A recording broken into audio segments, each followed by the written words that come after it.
On today's podcast, I'm joined by Dan Stevenson, founder of Haboodle Estate Agents. Dan's worked across traditional estate agency, corporate models, and large-scale online businesses. And in this episode, we talk honestly about what it takes to build a modern, independent estate agency. Hope you enjoy the episode. If you're an estate agent that wants to stay ahead of the competition and to make more profits, then you need to talk to Iceberg Digital. Iceberg doesn't just sit alongside your CRM system, it replaces it. It's the UK's leading AI operating CRM system for estate agents, combining your CRM system, prospecting, marketing, website, and compliance all in one ecosystem. Your CRM system becomes fully automated, taking care of those repetitive tasks your team shouldn't be doing. Your prospecting runs 24/7, scanning the portals, capturing property addresses, matching them with your database, and sending them personal outreach faster than any human ever could. Your marketing is automatically written to match your tone of voice. Blogs, property descriptions, vendor updates, all done for you. And your website becomes AI driven, adapting to each visitor in real time and making your agency discoverable on Google and also on tools like ChatGPT. Agents across the UK are already using Iceberg to run a leaner, smarter, and more profitable business. Visit icebergdigital.co.uk and mention the Estate and Consultancy podcast when you book your demo to get an exclusive perk. Dan, welcome to the podcast. Thank you. Good to see you. Long overdue, I'd say. Long overdue to say the least. So if anyone who doesn't know, you hasn't seen your stuff on socials, give us your 30-second CV. What's your sort of estate agency timeline look like? Started off, did a year of lettings, Clapham Common, then moved to KFH, did about 3-4 years KFH, and then went to Purplebricks, quite early doors Purplebricks. I was there for maybe 6 or 7 years. So through all of the different changes, and then decided to set up myself, and I've been doing that now for just shy of 3 years. There's always a common theme on the podcast. I speak to a lot of self-employed agents who I kind of know because they're with a certain brokerage sort of thing. And when I'm researching them, lots of them have sort of this Purplebricks background in some way, shape, or form. What is in the water at Purplebricks, do you think, that makes people then go on to have really great estate agency businesses? I think that when we joined Purplebricks, they had a very good structure in place of helping people set up self-employed businesses. So when I joined, it was very much the self-employed model, and Kenny and Michael had put together like a really good structure of how people could effectively launch that business. Everything from giving advice around kind of getting an accountant. You have to obviously get up in the morning and crack on yourself. You're not going to be sitting in an office surrounded by colleagues, a manager telling you what you need to do for the day and kind of checking in on you. And it was a bit kind of like sink or swim as well. So if you could last there, I think that you would then, if you were to go off and do something yourself, the likelihood is that you would be successful at it, because they were tough times in the beginning. We were trying to um, get people on board with something that they weren't previously used to. Obviously, everyone was very comfortable with a high street estate agent and that process, and it was just something that was new. So yeah, there was a lot of long hours. I'd say the majority of people worked 6 days, if not 7, and everything down to even collecting reviews was so important, because you needed people to see like the success of what you were doing within your area. So yeah, I think it gave people a very good, strong foundation to then be able to go off and set up their own business. What made you want to join Purplebricks and start off with? So you mentioned you were at KFH beforehand, obviously, fairly largish company in the grand scheme of things. What made you want to sort of jump ship and sort of go to the Purplebricks side of things? Was it the sort of running your own business side, or was it just you due a change, or what made you make that leap? Yeah, not at all, actually. I didn't. That was not at that point in my life. Owning a business and all of the extra work that comes with that was not something that I actually even really knew a whole lot about. It was more so that came kind of like afterwards, once joining. the The main thing for me is that I've always looked at this industry. I love what I do. Like, I love being able to meet customers, bring people on a journey, and like, not just that, but I love property in general. Purple Bricks was a different way of doing things. It was a way where we could actually maybe make a change within an industry that I felt was needed, and I think that it was the start of self-employed estate agency in the UK, at least. Obviously, there had been a lot of stuff going on in Australia and the US prior to that, but I think it was definitely what got kind of self-employed estate agency off the ground in the UK. So you went from Purplebricks and then obviously you launched Haboodle, which I always love the name Haboodle. So it's a nice word to say. What are the main skills that you've tried to keep with you from that sort of Purplebricks era that you've sort of tried to drag over into the Haboodle chapter? So one of the things that I seen with Purple Bricks was that we really brought technology in. So there was everything from a customer being able to go on like outside of normal office hours and book a viewing. And that today sounds like a lot of CRM systems offer that. That was a game changer back in 2015, maybe even prior to that, that people could go on and do that. I loved that side of it. I think that within a state agency, there definitely needs to be a strong human element, but I also think that technology is something that people want. Like everyone's, watching stuff on Netflix and buying stuff on Amazon. Like the way that people kind of to go about their day has changed, and I feel like a state agency hadn't really moved with that. Purple Bricks absolutely were bringing in all of that technology. They were looking at what people were doing all over the world, and then obviously giving that to our customers. I would say that's the biggest thing that I took with me. So straight away when we set up, I wanted to make sure that we had one of the best CRM systems that we had, and not just that it was a very good, strong CRM, that we were working with a company that was very forward thinking. We work with Street. I don't know if to mention that or not, but we love them. They're incredible, really really good company to work with. Any issues we've ever had, they're always super helpful, and they're constantly bringing out new bits of tech.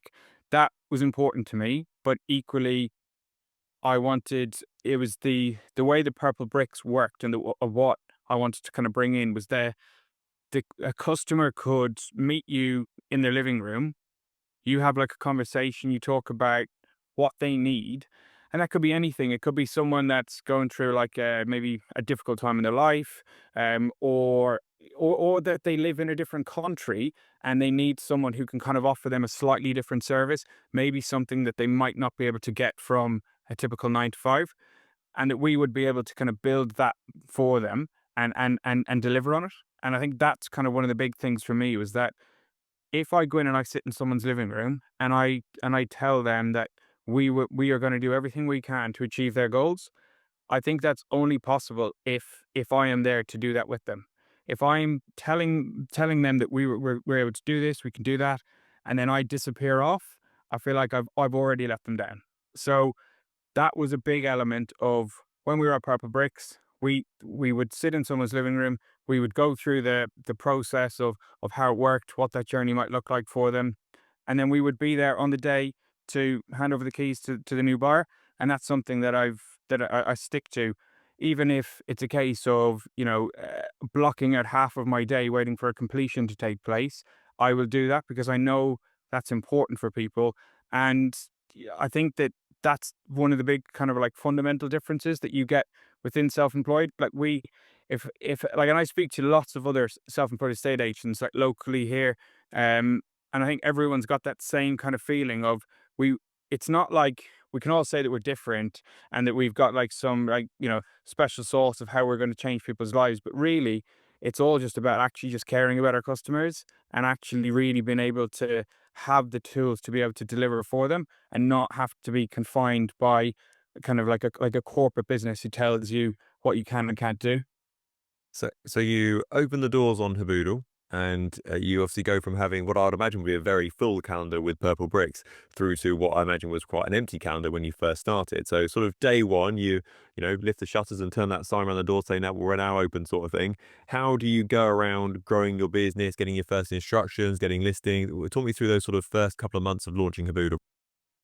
Yeah, so that was definitely a challenge, because I hadn't worked in this area prior to that. So a lot of my working kind of career as an estate agent had been Southwest London, and I moved to Purley, which was also a big factor in setting up because I bought a house here and kind of realized that I felt that there was a bit of a gap for this particular model.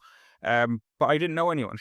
So I had to really work hard to go out there and find instructions. And that was everything from, Facebook groups, door knocking, letters, like every possible avenue that we could go down. But I would say one of the biggest was actually just reaching out to people who I knew. So it could be anyone. It could be like a friend of mine who lived in the area or lived locally, and just using the phone book. I would say I got a lot of my, I would say out of my first 10 instructions, five or six of them were people who I either knew or a friend of a friend, which I think a lot of people don't realize that how many instructions they potentially have within their phone book. And I think you maybe have said something like that before, but it's and I think you've just got to not be afraid as well. You've just got to reach out to people and kind of put yourself out there. Everyone wants you to be successful. I'm not the best at getting in front of the camera on Instagram, but maybe I'm saying it here. Commitment for this year is that I need to do more of that. But it's one thing that your friends and your friends' friends, when someone's setting up a business, everyone wants you to do well. You need to put yourself out there. If you haven't put yourself out there, no one knows that you exist. Yeah, it's funny, isn't it? If there's one time, sort of, I won't say one time, one of the main times in your life when you think your friends and family will come together and support you is you go forward and go, look, cards on table here. I've just launched my own business. If you know anybody, like if you just know anyone in your phone book who might be looking to sell a place, rent a place, be a landlord, do us a favor. Can you just send me over their details? Like, I'd really appreciate it. Like, how many people would turn around and be like, yeah, yeah, like, no problem at all. Like, I'll literally just forward some people onto you, sort of thing. But I think that the mistake that I see lots of people make is they kind of think that if they make a big splash when they first launch is kind of like a long way to fall sort of thing. So they kind of feel safer by not telling anybody. And then they'll turn around in 6 months' time and go, well, I haven't got any leads in my business. And it's because you've not told anybody. So I see people fall in that trap all the time. So how important do you reckon it is almost to have that sort of no plan B mindset to kind of go, right, I'm in this, let's go. And I'm going to text my friends and I'm going to go on socials and make the biggest splash I possibly can do. And if it works, it works. It doesn't, it doesn't. That's it. You've got to you literally just can't stop. So you have to have an attitude that if if I haven't got X amount of instructions this month, I'm not going to be able to pay my mortgage. Like you have to have an attitude that like this is that it, especially with setting up a company, because you've obviously as each month goes on, your overheads grow and grow and grow. So you really need to be out there, you use that phone book, get through all of those contacts. Then when you've got those properties on, find out from those people. I've sold someone's house. Make sure that they're referring you to other people, looking at buyers. Someone's on the market. How's your sale going? They might not have even bought from you, or they might be on with someone else, and just looking at every possible avenue all the time, and be absolutely relentless with it. Yeah, it's funny when you talk about sort of that financial pressure piece because I remember my estate agency bosses when I was 23, and we used to have like monthly one-to-ones, and they came to me saying, "Chris, we need you to get in some sort of debt. We need you, we need you to buy a house. You need to buy a fancy car or something because you're sat here living at home with your mum and dad. Your car is worth like 800 quid if you're lucky, and you're banking like 4 to 5 grand a month." And you've got no overheads, no bills going out. Where's the motivation for you to do better? And I was a bit like, well, I'm, quite motivated and money hungry sort of thing. Like consider that motivation. But no, no, we want you to buy a house or to buy, something expensive that you can't afford. So you have to come to work. So you have to work hard, sort of thing. So yeah, I've definitely experienced that firsthand. So let's talk through sort of.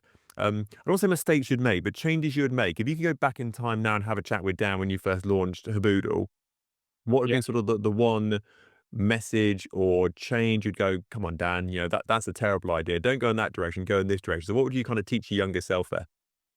Um, I would say don't like you when you set up and you start going to whether it's different conferences, Shout out to obviously Chris Conference, been to a few of them, great, great.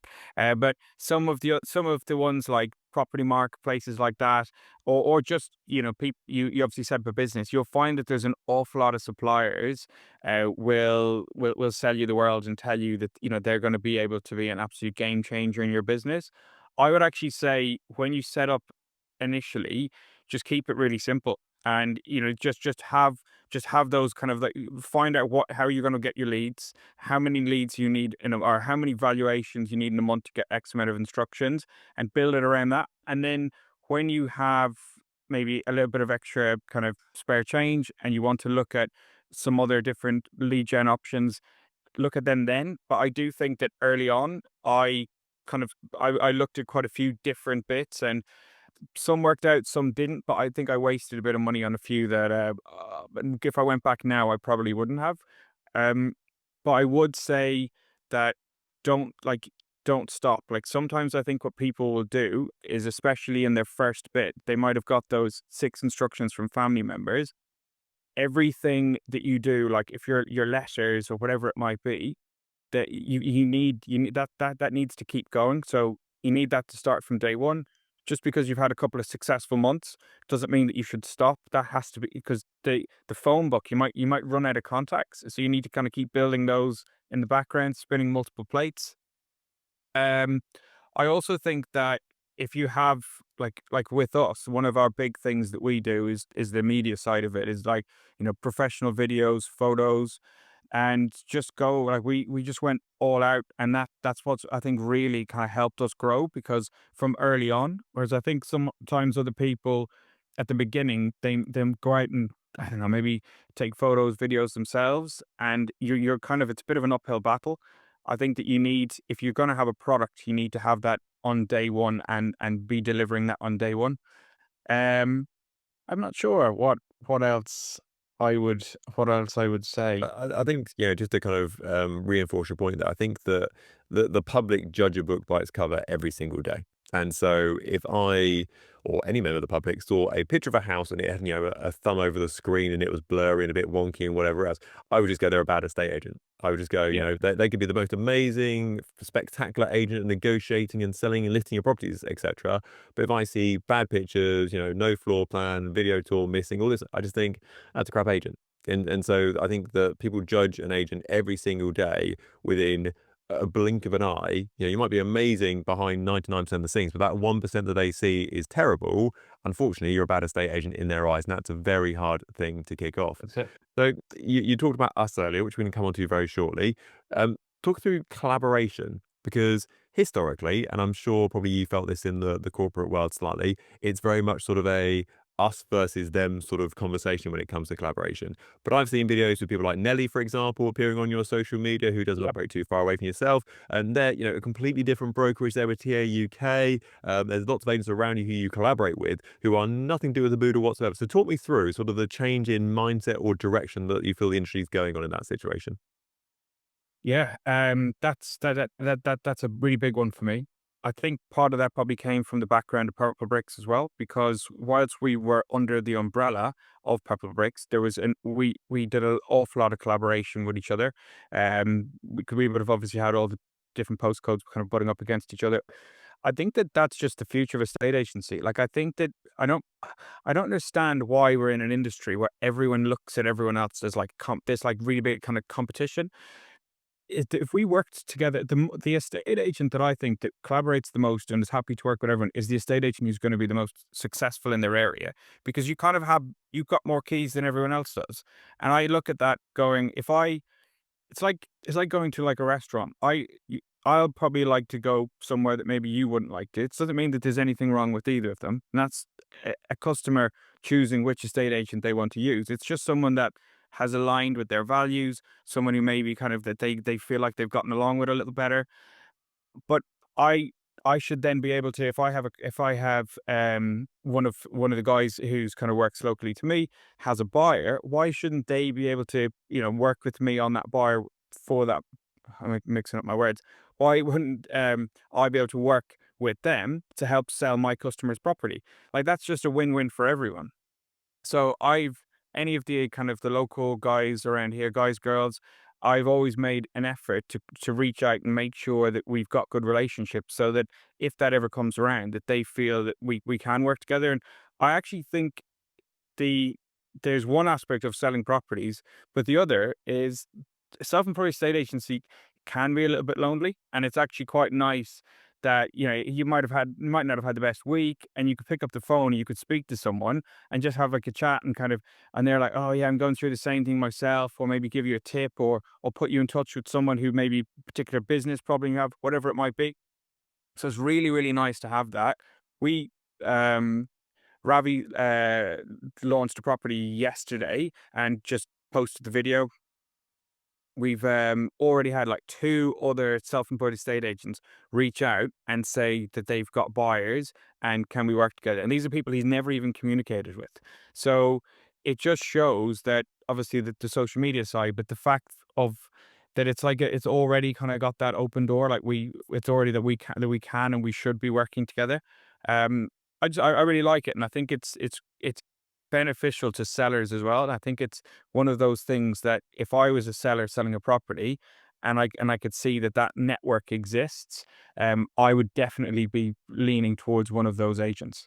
Yeah, it's funny, isn't it? Because you might be sat there in your town and going, "Well, I've got a 5% market share, but these guys over here have got a 4% market share," sort of thing. And they're my competition. It's like, no, no, no. There's like 91% of the public in the Yeah. local area who aren't using either of you two. Maybe focus on the 91%, not the 4%, because they've got the same sort of board you've got, sort of thing. So I think it's kind of a logic versus sort of monkey brain situation going on there in the background. So you mentioned Ravi. So you have obviously Haboodle as the main business, and Ravi is a sort of partner agent, I suppose, probably is Yeah. that the Yeah. official? Yeah. Yeah. Why did you decide to expand beyond just yourself? So when I originally was setting up, I had this idea that we would have had quite a few agents. And I then, after kind of, I guess, sitting in a lot of living rooms and realizing the kind of like where our strengths were, that it was, it, we've kind of built a model around, we're not, our thing is not about having like the highest number of instructions within our local postcode every single month. It's much more about having the right instructions, the people who we're really aligned with. So properties that we actually believe we can deliver a service for those clients. So I guess for me, I changed my tune a little bit. I didn't want to have 10 local agents in the area or across Southwest London. I wanted to just work with people who were able to work on that same level, to people who could really offer our customers like a service that maybe doesn't currently exist within the territory. I that changed my views on how who we could work with and who we could what other agents I could effectively be partnered with, because we didn't want to just kind of take on people just because they, were seriously big listers. It was more about actually people who kind of were very aligned with kind of like, well, my ethos. And Ravi is someone who I've actually worked with for about 10 years. So we've worked in different companies together already. So I knew exactly what he was about. And we've got a great working relationship where we kind of back each other up, help each other out with anything that we can. So again, there's no sort of competition between us. It's kind of like we're effectively working together. Like I would cover viewings or deal with his customers or anything that would be needed.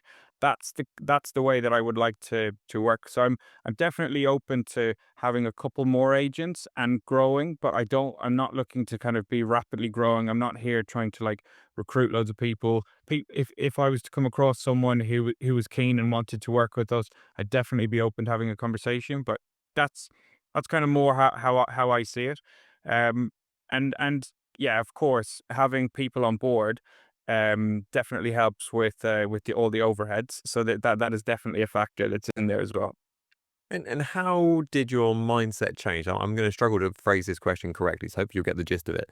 How did your mindset change? So you mentioned there that you don't want, the most agents to be working with Haboodle. You mentioned there, you don't want to be working with every client under the sun, need to kind of align with the business as well. What sort of changed in your mindset? Because I'd imagine back in kind of the KFH sort of days, back in the Purplebricks side of things, it was sort of, numbers, numbers, numbers, and more sort of thing. What changed to the point where you've gone from sort of a more mentality to more of a actually you need to be the right fit, whether it's a partner agent or whether it's a 3-bed semi coming on the market in Purley, you need to make sure you're aligned to that. What's kind of changed over the time to kind of change your mindset on that? Prior to working in a state agency, I actually have a background in hospitality. So before I went into lettings, I had a degree in hospitality, worked for Hilton Hotels, and the whole kind of like ethos that they have is very much that kind of like concierge service. And I felt that once I started with Haboodle, I was able to really offer that service to people. Obviously, I've always tried to have that as something in the past with these other companies that we've worked with. But as you've just pointed out, when everything is about numbers, numbers, numbers, it's difficult because you've got someone saying you need to have like I remember at points in Purplebricks when we would have 35 instructions a month. Like I personally myself would have that. And it was, yeah, very, very challenging to be able to offer people that level of service. Whereas now I actually can, but I can only do that if we have the like if we took on over 10 instructions in a month, we would have a problem. We wouldn't be able to manage that. Our whole thing is that we want to be able to be fully on that journey with our clients. So we'll do everything from going over at the point, obviously the normal stuff on the valuation, but we've got clients who we will work with for like 12 months prior to them getting ready to sell. We might be introducing them to, it could be someone who's like helping them stage the property, or could be someone who's doing some repairs, making sure that we've helped them get into the best possible place to achieve what they would like to. And that's not necessarily always fully on value. That there's so many other bits to that as well. It's someone might actually be trying to buy a property in another location. They might need some help with that. So we would reach out to colleagues that we would have, like past colleagues that we would have in different areas. Um, Also helping them just even like with the values on what they should be offering on those properties. So it might be an area that like I've never even stepped foot in, but I have access to all of the data. So I can see everything from Rightmove Plus and on the other systems that we use to be able to then give that back to our clients. And I would say like on average, when we're doing that with someone, we will cover our fee and more because we've just helped them maybe save, you know, quite easy to help someone save 30 to 50,000 pounds when they're looking to buy a property in a particular area, because a lot of people are just shooting in the dark. Or we might just be telling them that what they're planning on offering is good and that they should buy that property. So that takes a lot of extra time doing all extra appointments, phone calls, doing research for people. But it's what we like to do. It's how we like to work. We don't necessarily want to be out there, as I said, with holding on to a huge, big portfolio of properties for sale. We want to work with a kind of a nice number of people who are like that service and appreciate it, and then they give us phenomenal reviews afterwards, and that's how we're kind of building. And it's really, I would say in the last 6 months, we've really started to see kind of like growth on that, because it's hard again when you set up and you're doing something different, that people aren't necessarily actively out looking for that. But as we've sold properties for people, it's our past clients are like, you have to work with these guys, like they're doing something different.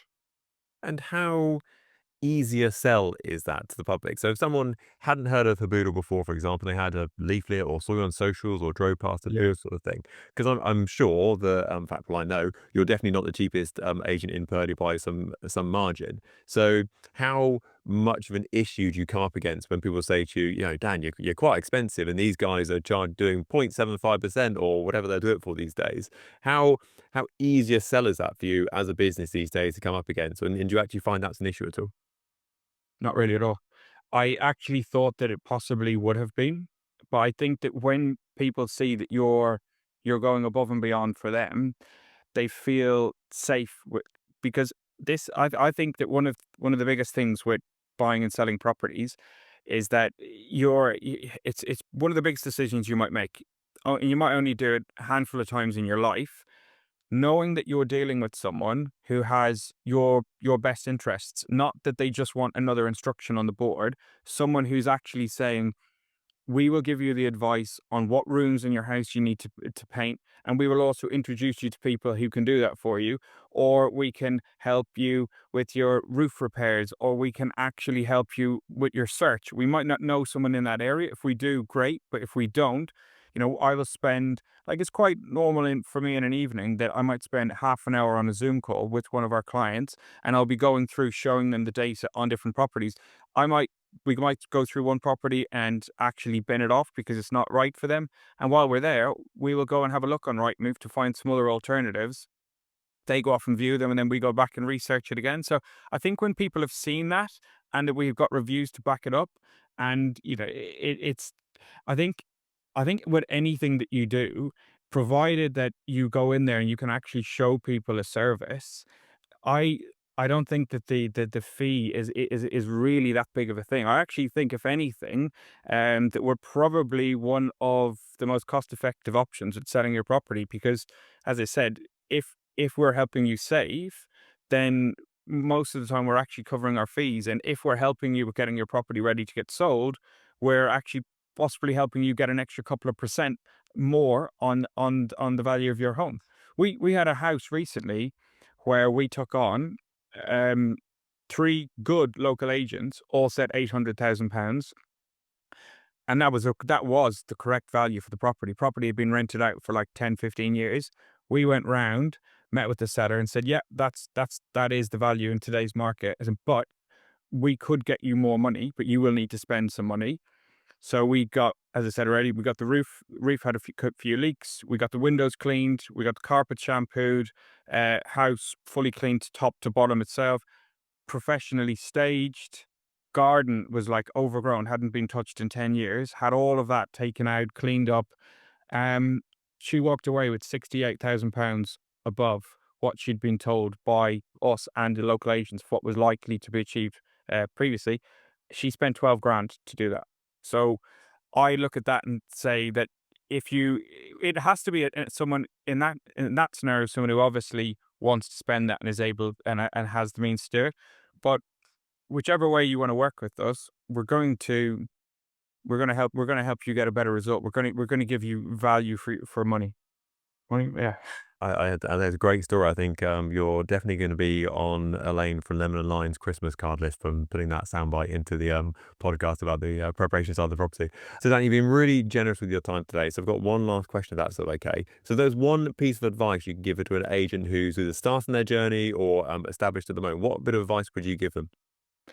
If you're looking to jump into self-employed estate agency, I think the number one thing that you need to do is you need to be prepared. You need to make sure that you've got some money banked, you've saved, you've got an area that you want to be in, you've done the research, and then when you go out there, just be relentless. Don't, like, you got to back yourself to the hills. You've got to make sure that you're prepared, and you've got to be prepared to do that. You've got to be prepared to work for at least your first year. I would say 6 days a week. And it's really, really important that if you've got people at home, that they also believe and back you, because you need that. Like, you're going to have days where you'll be doubting yourself. You'll have a sale that's fallen through that you needed that money by the end of the month, and you need people who kind of go, come on, you've got this. And that's why I also think it's important to have those collaborations with people and reach out, because not only your friends and family, but everyone else who sees what you're trying to do wants you to achieve your goals. So make sure that you make those connections early. And yeah, I think that's it. There's some phenomenal um, Facebook groups out there. People are always willing to kind of help and will do anything they can to give anyone advice. And yeah, I think it's just go for it. Oh, amazing. I love the back yourself bit. Someone once says to me, no one's going to be a bigger cheerleader than you and your own mum. So therefore, your mum's not going to do your cheerleading for you. So you've got to go out there and really kind of, pitch your own corner and say, yeah, this is what I'm doing. Stand fast, sort of wave the flag sort of thing. Absolutely go for it. So absolutely love that. Dan, thank you so much for being on the podcast today, mate. You've been an amazing guest. Thank you so much. Thank you, Chris. Take care. Have a good day. Bye bye.